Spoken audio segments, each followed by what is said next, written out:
I just got done doing my morning stretching and have a little coffee eye mask on, and I just feel so open this morning. And there was a channel coming through that I actually got on the 1st of May. It's the 3rd of May, but I feel like there is somebody on here that also needs to hear this, because the first message I did, that was from my Threads Collective. You are gonna be needed in more rooms that you're in right now, whether it be the room you're in right now is just like amongst your close friends, among a specific collective. Your voice is needed in way more places than I feel like your mind is allowing you to see. And right now, you are prepared. It's like I'm hearing like you feel as though you have to prepare for something. You feel as though you have to, you know, finish a checklist of things to be prepared, to be deserving of this role, deserving of this title. But you were already born deserving of this title, and it was just the fact of you remembering that you are deserving of this title that actually prepared you for it. You know, it's like you don't need to do anything else. You just need to show up. You just need to trust that the words will come through. You just need to trust that your experience, your life is story enough, is experience enough, and your own personal internal work is inspiration enough.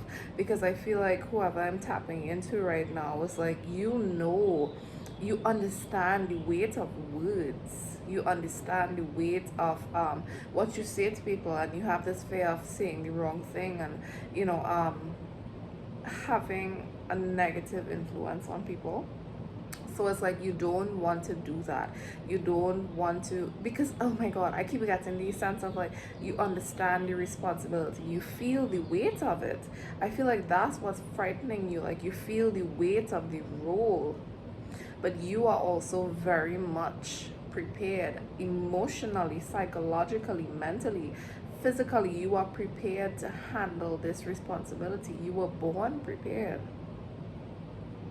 And it's just like when you accept it and when you take initiative on it, it's nothing about like preparation. Like you've been prepared, you've been preparing over these last 5 months. You've been preparing since December is significant, and this month of May is the month where you actually take initiative on it.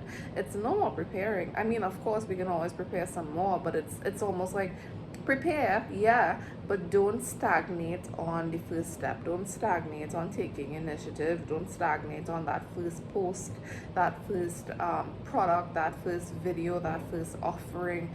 Don't stagnate on it, because that's where people are meant to find you.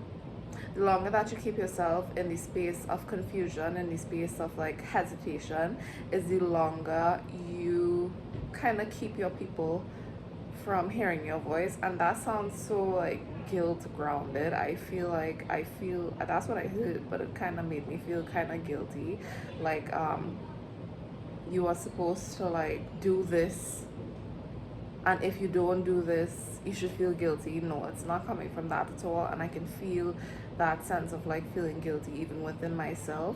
But it's almost like it is your responsibility, you know, it is your responsibility. Your specific voice, your voice was given to you. Your art I'm hearing, your creativity I'm hearing, what you offer to this world, whatever it may be, it was given to you specifically to share amongst a certain group of people, because your voice is the key to these people. Your voice is the key to trigger to be a catalyst for these people's awakening.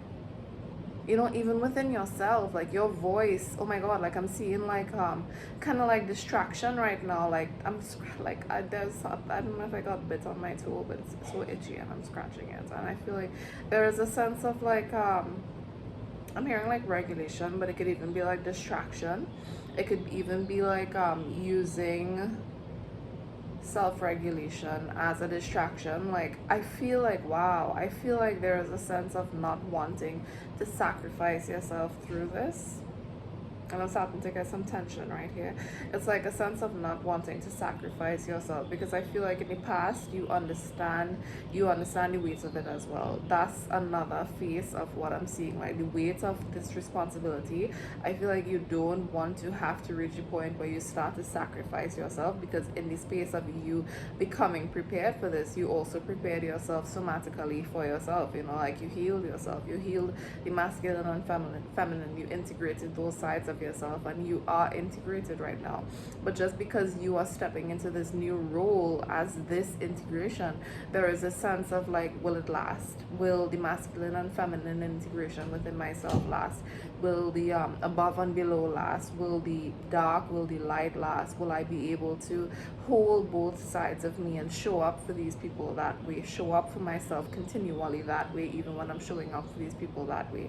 But the longer that you keep yourself in the space, is the longer it'll take to recognize it, because this is something that you will not learn fully before you step into this space, before you step into this role. You have to do it and then understand how it feels and then work around that.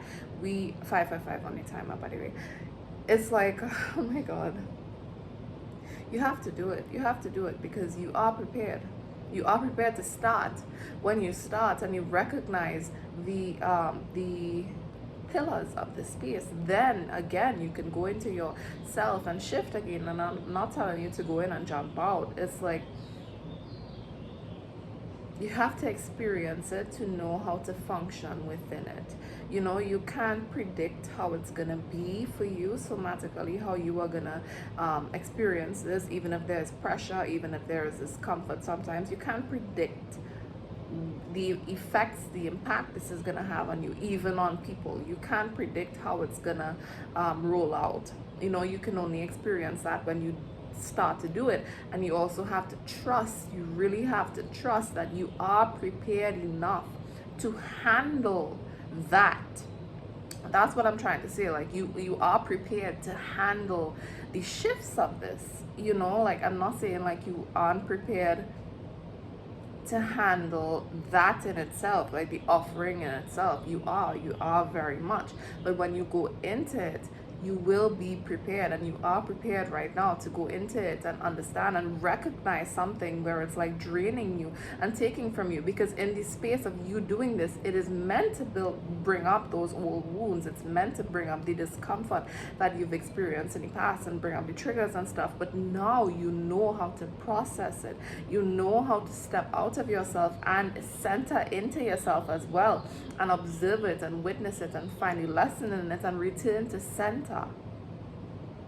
Like you are prepared. I'm really trying to get this through you. Like you really are prepared, and it's not about waiting anymore. Like you are at the starting line, and it's like I'm seeing somebody just hesitating to start.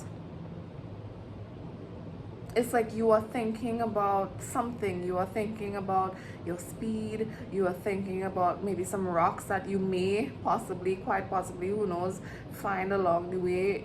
You're thinking about like the distance of not having water. You were thinking about so much. You are predicting an outcome so heavily, and that is your triggers. That is your wounds trying to keep you safe. And yes, that is so valid. Your walls are meant to protect you. But in certain circumstances, especially like this one, it does become a limit. It does become a limit. Yes, of course, use it to guide you, but don't let it restrict you, because you are ready. You are ready, and I am waiting for you. Your people are waiting for you. Your collective, they are waiting for your voice. And we are all so damn ready to hear it. So much.